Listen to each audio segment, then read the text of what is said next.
Hey, hey. Good morning. How's everybody feeling? Good, good, good. Good to see everybody here today. I've been singing Lionel Richie for the past couple of days, and I can't get it out of my head either.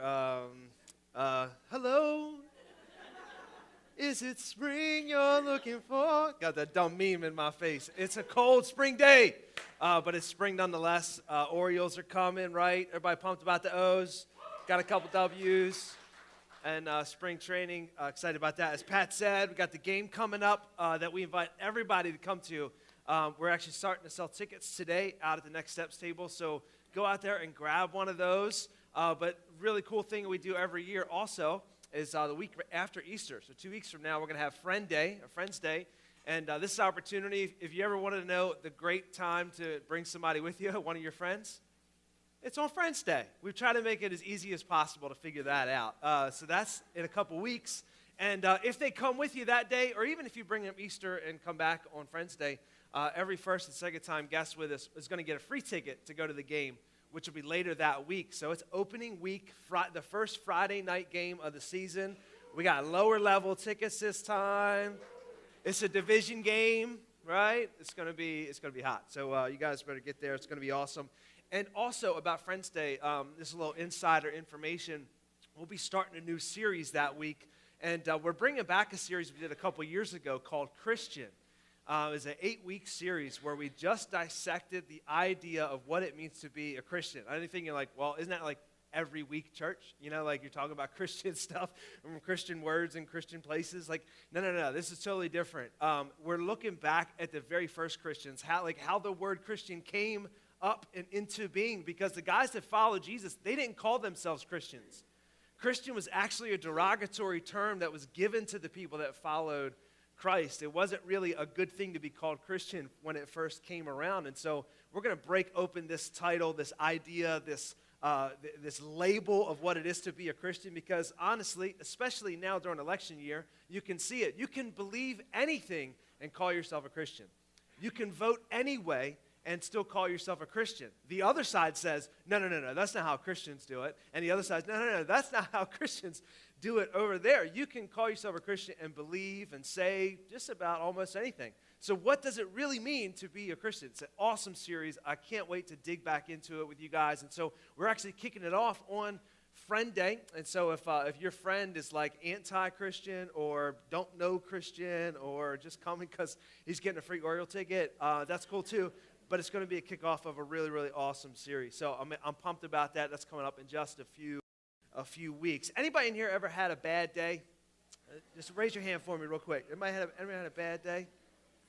Okay. If you didn't raise your hand, the rest of us like kind of hate you right now, or we think you're lying. But just either way, we've all had a bad day at some point. Actually, it's about a year ago, I think. Actually, a couple years ago, I was stopping in at a Sonic. Anybody ever been to Sonic, right?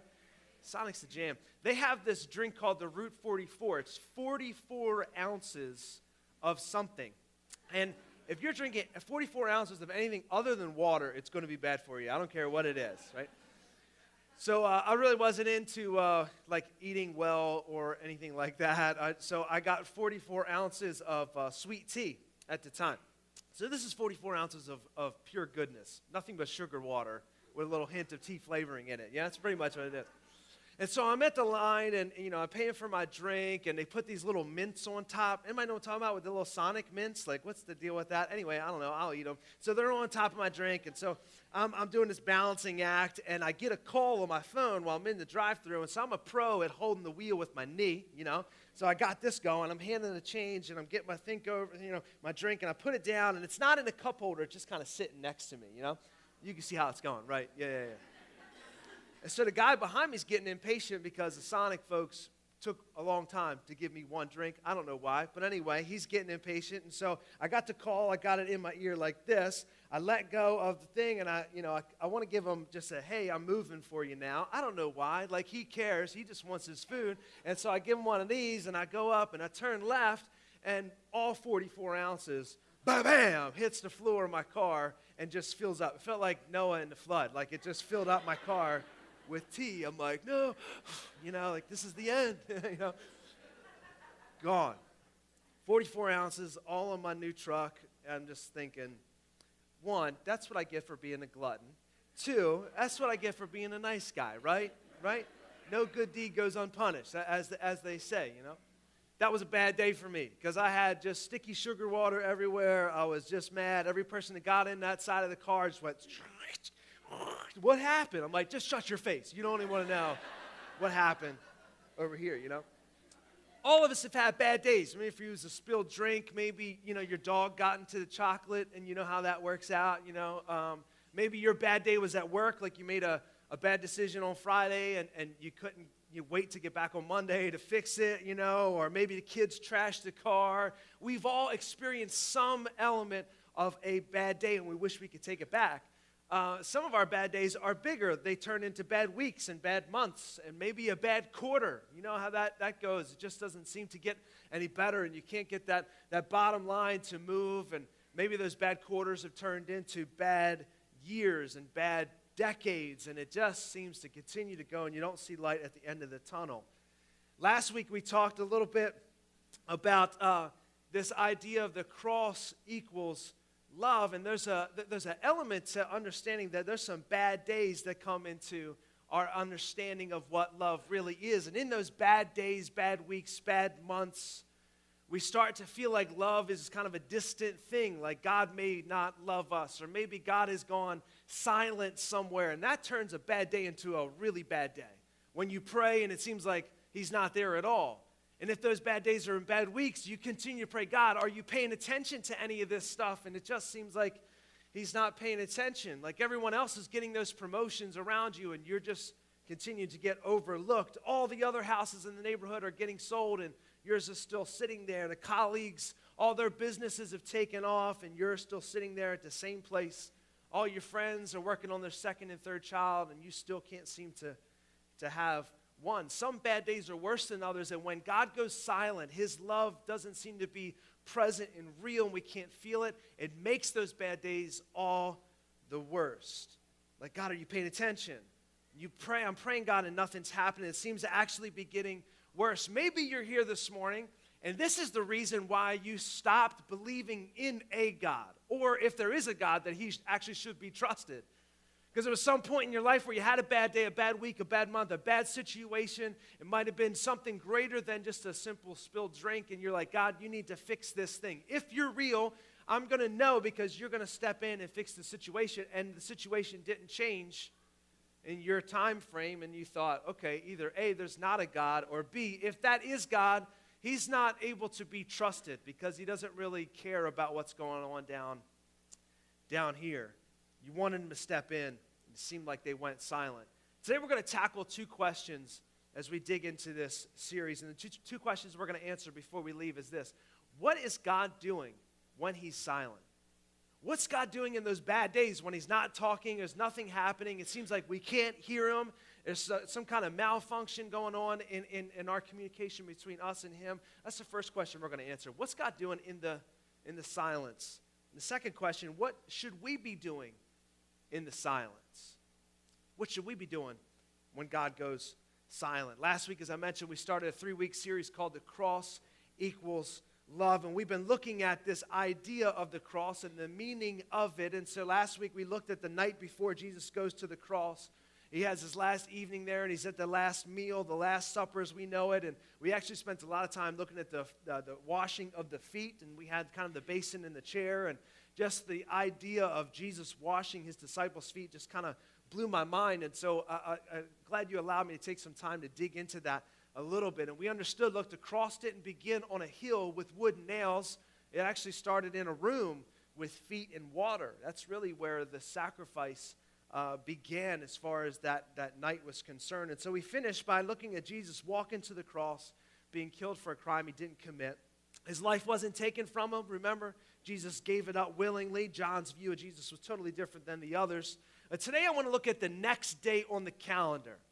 If we looked at Good Friday and Jesus dying, and Easter Sunday is ahead of us, there's this weird, awkward day called Black Saturday, or Holy Saturday, some Catholics call it, Last week, if we learned about love in dying, today I want to learn about love in the silence. Love in the quiet.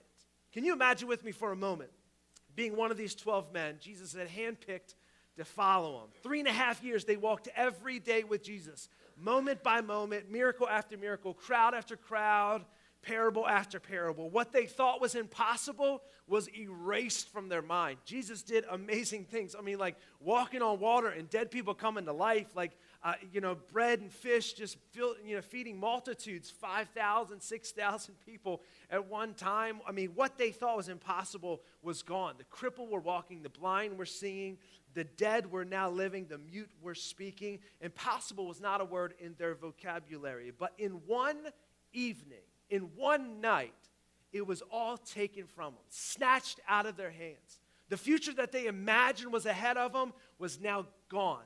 Jesus was dead. He was taken. Mob grows restless. Roman government gets involved. One of the 12 actually turns Jesus in, betrays him. The rest just scatter, and there's silence.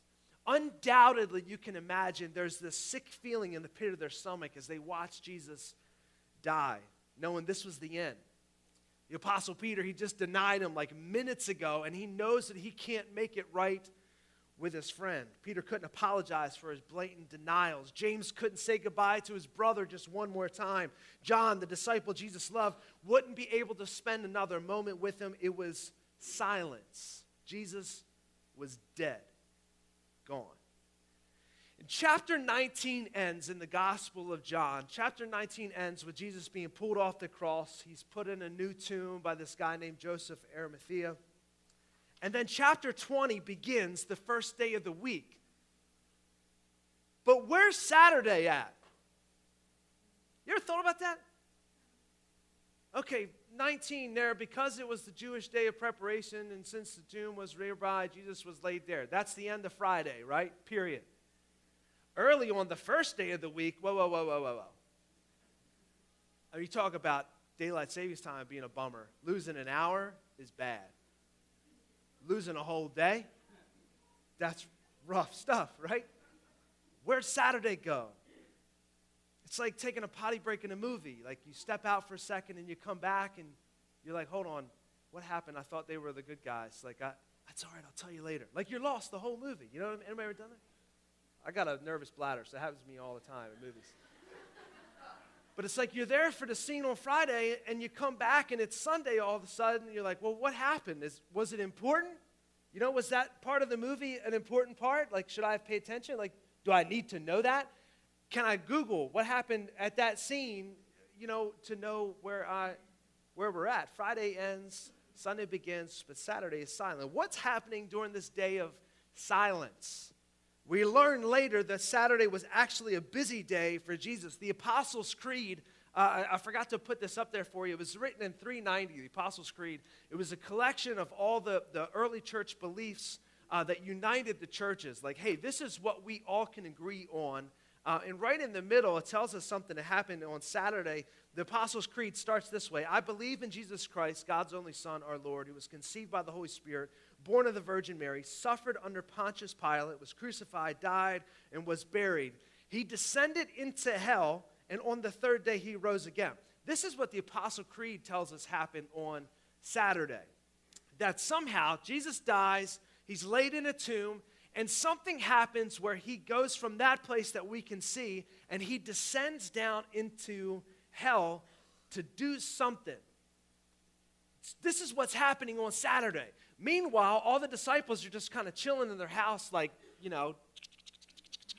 what are we going to do? They're going to kill us next. What's going to happen? Jesus is busy doing, like, Jesus stuff in hell, whatever that is. It's kind of crazy. Much of this understanding comes from scriptures like we have Matthew 12:40. Jesus says this. He's like, look, for as Jonah was 3 days and 3 nights in the belly of a huge fish, so the Son of Man will be 3 days and 3 nights in the heart of the earth. So Jesus was predicting, hey, after I die, I'm going to go down into the heart of the earth where they believe this hell place was, and I'm going to be doing some crazy Jesus stuff during this time. There's three main perspectives about what Jesus was doing on Black Saturday that we didn't see, that we weren't privy two. The first thing that, first perspective about what Jesus was doing is that he was suffering the wrath of God. He was suffering the wrath of God. The first perspective, Christ spent 3 days suffering God's wrath. Like he died, he wrestled with all the wrath, the pain, the anger, the angst of God was all taken out on him. And so he spent this entire 3 days wrestling with this wrath of God, and he overcame death and he was resurrected. The second perspective about what's happening on this Black Saturday is Jesus is getting victory over Satan. They believe Jesus is getting victory over Satan. Christ spent 3 days proclaiming victory over the satanic kingdom. So they say he went down into hell. Remember, at this time, their idea of hell is influenced heavily by the Greek idea of their Hades, this fiery, tormenting place that's in the center of the earth. To me, hell would be having QVC on for eternity. That's my idea of hell, like fire's like, I don't know. They're trying to sell me on this squeegee for the rest of eternity. That's mind-numbing. Anybody know what I'm talking about? It just comes on, and I'm like, bro. Anyway, so Jesus descends down, derailed, I'm sorry. Jesus goes down into hell, and he's given Satan the business, and he gets victory over Satan. He beats him, they battle, he wins, and so then Jesus resurrects. That's the second perspective about what Jesus is doing down there. The third perspective about what Jesus is doing on this Black Saturday is he's liberating paradise. So I'll give you a little background. Christ spends 3 days, he believes, teaching or preaching the gospel to the Old Testament believers in this place in the netherworld called Abraham's bosom or paradise. So if you ever wonder what happened to all the people before Jesus, there's a theology that believes that when they died, they went to this place called paradise, and they kind of just rest there, and they were settling there. This is the Jewish idea of heaven. They didn't have this ethereal place out in the sky like heaven, like we know it. They just believed, hey, when they died, they went to paradise. They were reunited with Abraham and all their ancestors, and things were good. And there's a theology or perspective on this Black Saturday where Jesus goes down to this place that's separated by hell and Abraham's bosom, and he preaches the gospel to this place called paradise, the Hebrew idea of heaven, and he says, hey, I want to tell you what's really happening. And so he liberates them from this place called paradise, and he brings them up to heaven with them. If you ever wondered in end of Matthew, maybe you've never have, but if you had, there's a place where it says that when Jesus resurrects, there was also a bunch of other dead people walking around. Like the original Walking Dead is in Scripture. It's crazy. There's like zombie people walking around. I don't know if they were zombies or not, like flesh-eating zombies. But anyway, these people were dead, and people were like, hey, you died a couple years ago. Why are you walking around? This would be the explanation that Jesus went down, liberated all these people, and brings them up and resurrects them too. Regardless of what we're able to piece together with the Apostles' Creed and all these theologians and all these ideas together, regardless of what we can get our minds wrapped around, the disciples at that moment on Saturday had no clue what was happening. Jesus dies. Bang, bang, bang. It's finished. Drops his head. They pull him off, put him in a tomb, roll a stone over, and they all just go home. I guess it's nothing to see here. That's it. Let's go. They went back to the upper room where they were just a night ago, and they're sitting there twiddling their thumbs. They've got nothing to do. The movement's over. The revolution has ended, and all they are left with is the silence that Jesus is gone. There was no post-it note left on the fridge by Jesus. Like, hey, guys, be back in 3 days. Don't worry. Hey, Pete, recycling goes out next day, No instructions, no words, nothing. Just silence. I talked a couple weeks ago about the genius of John, and I want to dig into this just a little bit to get us the answer of what God's doing in the silence. I want to show us what's actually happening in this moment. The Gospel of John is different than the other three. You got four, Matthew, Mark, Luke, and John. Matthew, Mark, and Luke, they all follow a similar timeline, but John takes a little different perspective when it talks about the story of Jesus. The other three, Matthew, Mark, and Luke, they all have the Last Supper of Jesus happening on Passover night, Thursday night into Friday, and this will all be important and make sense in a second, so hang on with me. When the three Gospels, they believe that as they're sitting there Passover night, Jesus is saying, hey, this bread is not going to represent what you thought it was. It's now going to represent me. This cup of wine is not going to represent what it used to. Now it's going to represent my blood. So he symbolically replaces this meal of Passover talking about him. And so Christianity has picked up on this, and it's a very important theology for us to have, this parallel between Passover and this communion, this Last Supper. Everyone sitting there at the traditional Passover, Jesus gives it all brand new meaning. But John's timeline is a little bit different. It's actually a day off than the other three. Like the others, John says that the Last Supper, the feet washing, happened on Thursday night, starting in the Friday morning. But Friday was not Passover. It was actually Passover Eve. This is what they would call Preparation Day. The day that Jesus was betrayed, tried, beaten, killed was the day before Passover. And Preparation Day, the day before Passover, Passover Eve, is kind of like our Christmas Eve. It's almost like a holiday in and of itself, right? It's the day that all the husbands go get presents, you know? It's the day you make all the final arrangements in your house. You probably have off half day or you're given off. It's like a holiday itself. And so the day before Passover, it's like a holiday for everybody there. I mean, they got off. Hey, we got to go make last minute preparations. We got to go get this ready, make sure we got the food that we need. Everything needs to be done. The day that Jesus was tried, beaten, killed, and put in a tomb was Preparation Day, not Passover. In John's eyes, it was Preparation Day. So check this out. At about 3 p.m. on Preparation Day, the high priest takes the one lamb that represents the whole nation, and he kills that one spotless lamb for the covering of sins for the entire nation. The high priest takes that lamb, and at 3 p.m. kills him. Think about this for a second. If Friday was Preparation Day, then at the same time that the high priest was on one side of the city killing the one spotless lamb, on the other side of the city, there was the lamb who was going to take away the sins of the world hanging on a cross at the same minute. Isn't that crazy?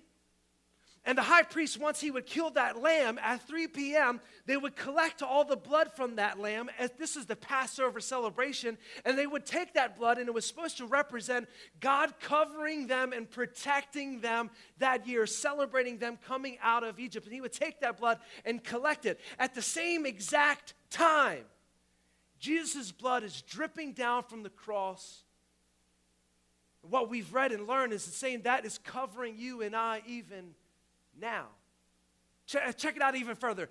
Bible nerd alert. I know you guys are like, hey, I don't really understand exactly what you're talking about. Just hang on with me. Bible nerd alert. The same time, high priest is collecting all this blood in this bowl. He goes up to this altar. It's a big square altar. It was huge. And he was going to take that blood and pour it to cover every inch of that altar, representing covering every person in the nation of Israel. But how he poured it was from corner to corner in the shape of a cross.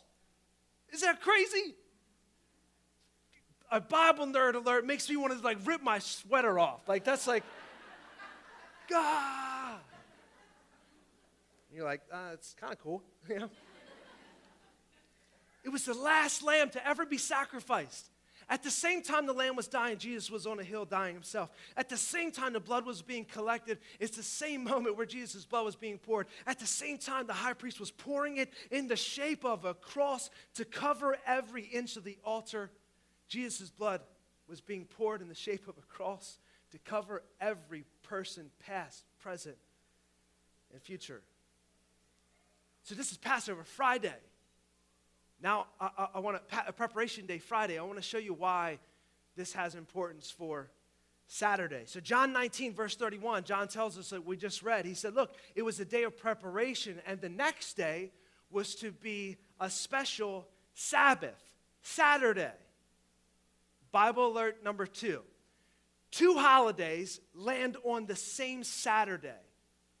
Now, these 2 holidays are massively important in the Jewish calendar, and they hit on the same exact day, on a Saturday. This meant the Saturday that Jesus was gone, that silent day, was Passover day as well as Sabbath day. When I read this for the first time, my brain exploded. Wow, it was crazy. these two things happening at the same time. The day that was silent for the disciples, they were forced to celebrate God liberating them from Egypt, pulling them out of the hand of the Egyptians. No labor. They were forced to be still, to remember that God was sovereign and that he was doing something that they couldn't see. That he was doing something they couldn't see. Passover was a celebration. They remember God's redemption out of Egypt, how he delivered them from the hand of tyrants. God's instructions to kill a lamb, pour the blood over your doorpost to protect you from one final plague, that God was going to protect you from death. On that week, that year, Passover was combined with Sabbath. And the Sabbath day was not like our Christian Sunday, because we all come to church and then it turns into Sunday fun day, right? We all go out to lunch, we all hang out, it's kind of cool. Maybe you run a couple errands. Jewish Sabbath, nothing like that. Like, they're going to synagogue, but when they go home, you better not lift a thing. Like, you better not strain yourself in any way. This is the day where you're going home and you're kicking your feet up. This is the law. Because on the Sabbath, every single week, they were forced to remember, hey, look, you can work as hard as you want 6 days in a row. But on the seventh day, I'm going to force you to remember that God is still sovereign. This is what God says. This is the law. When you go home and kick your feet up, here's the thing. The earth still spins without your help. The trees still grow without you helping. The birds of the air are still going to be fed without your help. God essentially says, I'm going to force you to rest to remind you, guess what? I'm God and you're not. All right, let's put all these pieces together and get back to the Saturday.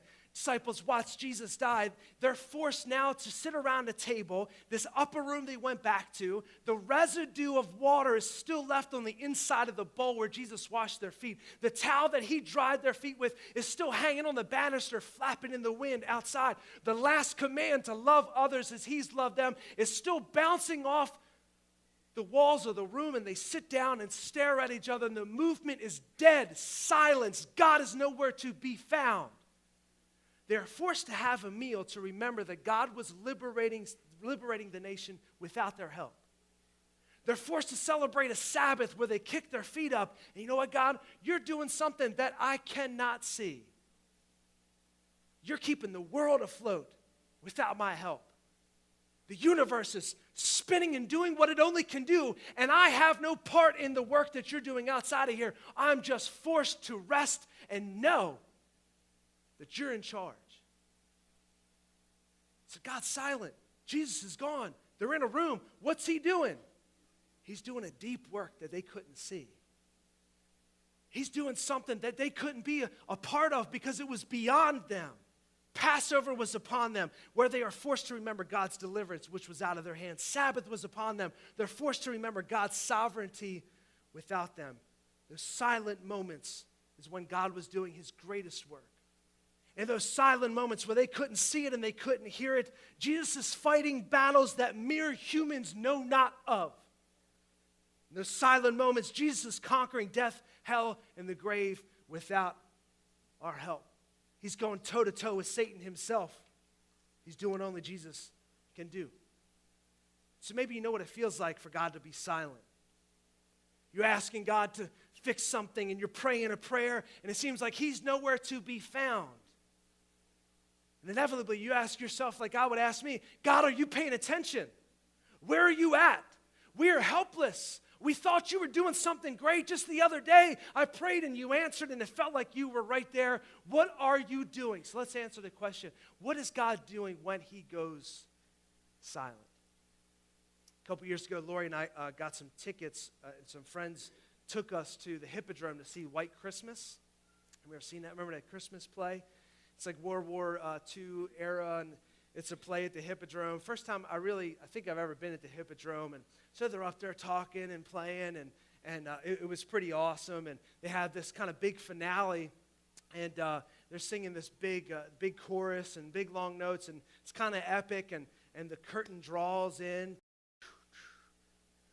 You hear this word over the PA. Now it's time for intermission, where you can get some refreshments in the lobby. I was like, oh, intermission. There's more to this. And our friends who were kind of pros at the Hippodrome were like, yeah. There's like an act 2, dummy, you know. Oh, okay. So we go out in the lobby, and, we're out there, and we get some Reese's Pieces and, something to drink, and we're just kind of hanging and talking. I was like, what's going to happen with that one guy? Like, it didn't look like it was going to work out for him. Like, I wonder what happens. And there was this tension in the air about how the story was going to resolve. There was this question that was looming about, hey, how is this going to is this guy going to be able to get back and take care of this situation? We're out there talking and mulling around and discussing everything, and you get a call over the PA. Act 2 is going to begin in 5 minutes. Oh, we should go back inside. We wander back to our seat and kind of mull in and get down and take a seat. The curtain pulls back, and it's a whole new stage. There's a whole new setting. There's some things that had transpired between Act 1 and Act 2 that I wasn't aware of. See, unbeknownst to the crowd, when the curtain drew back and it was silent to us, the stage was being set for Act 2. There were parts of the story that had happened, time had transpired somewhere in the story, and we really didn't know what was going on because it was silent to us. If God's gone silent to you, let me tell you this. Believe He's just setting the stage for Act 2. If you've been asking, praying, God, where are you at? What are you going to do? How come this thing hasn't worked out? I want this sickness to go away, and it just doesn't seem to go away. It actually seems to be getting worse. Where are you at? Are you paying attention? Let me give you this truth. He's just setting the stage for Act 2. Something's happening behind the curtain that you and I can't see, that we're not aware of. I don't know how it works, and I don't know what's going on back there, but God's doing what God does. If it's been silent for you, I want you to be encouraged this morning. The curtain will draw back, and the stage will be set. And God's going to do something that's going to blow your mind. So don't lose heart. Don't leave in the middle. Don't give up and just go back to your car and drive off and say, I don't understand what just happened. There's all these questions and tensions that never got resolved, and it just doesn't make sense. I'm just going to give up on it. Just forget about this play. White Christmas is the dumbest thing I've ever seen. You didn't stick around to the end. Stick around because God's setting the stage for Act 2. Saturday may have been silent for the disciples, but God was just setting the stage. Jesus was behind the curtain doing what only He could. There were parts of the story that we weren't privy to. And when the curtain pulled back on Sunday morning, the first day of the week, everything was different, right? There was a resurrected Savior, not just a dead movement leader. When God's silent in your life, believe that He's setting the stage for Act 2. The conflict may seem to have overtaken you. The tension may seem to be just too heavy to bear. The diagnosis may seem dire. The job may continue to spiral down, but know this, when the curtain draws back, when the lights go up, the stage will be set for the greatest of comebacks. So what do we do when God's silent? What do we do when He's back there doing stuff? I mean, there's really no intermission in the stage of life, right? You can't go out to the lobby and enjoy a couple snacks, beverages, just to kind of bide the time. It doesn't work that way, right? You got to keep on. You got to go back to work the next day. You got to deal with your children when they're acting the fool, and you just want to do something illegal to them, like. You can't just time out, take a break. It doesn't work that way. Life continues to go. So what do we do in the silence? If you don't remember anything else I'll tell you today, don't forget this one thing. Never mistake His silence with His absence. Never mistake God's silence with His absence, because He's there. You may not be able to feel Him. You may not be able to see Him. You may not be able to hear Him, but He's present with you. That was His last promise before He actually left the earth. He said, I will be with you every step, even to To the end of the age, I'm present. It was a promise. Don't mistake God's silence for his absence. While you're waiting for the curtain to draw back, ready yourself. Know that he's there. So I'm going to give you a challenge in this regard this week. This is Holy Week, to start heading up to Easter. I want to challenge you to get yourself comfortable in the quiet this week, in the silence. God may be silent in the grand scheme of things for you in some way, and I know how tormenting that can be. But I want to challenge you to ready yourself in some silence this week. I'm going to challenge you this way. Maybe make your commute to work with like no music, no talk radio this week. Some of you guys commutes like back to D.C. and stuff. That's a miserable ride for like 2 hours. So you may want to take a different version of this because 295 sucks. So maybe do it a different way. But for some of us, maybe when you get in a car, just enjoy the silence for a second. Maybe for some of us, just 5 minutes a day, we sit down.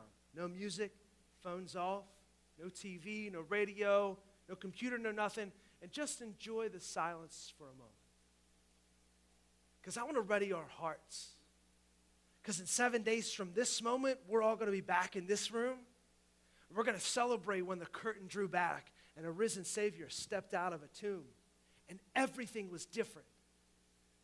Nothing would ever be the same again. I want to enjoy this silence for a moment.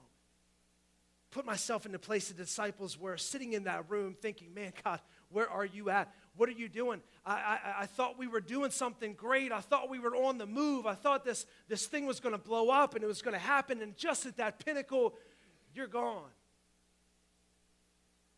I want to sit in that tension for a couple days because I know the end of the story. He resurrects and the revolution goes around the world. So ready yourself. As God sets the stage, if you and I have been practicing our proverbial lines when the curtain comes up and the lights return, you and I will be ready for the greatest act of our lives.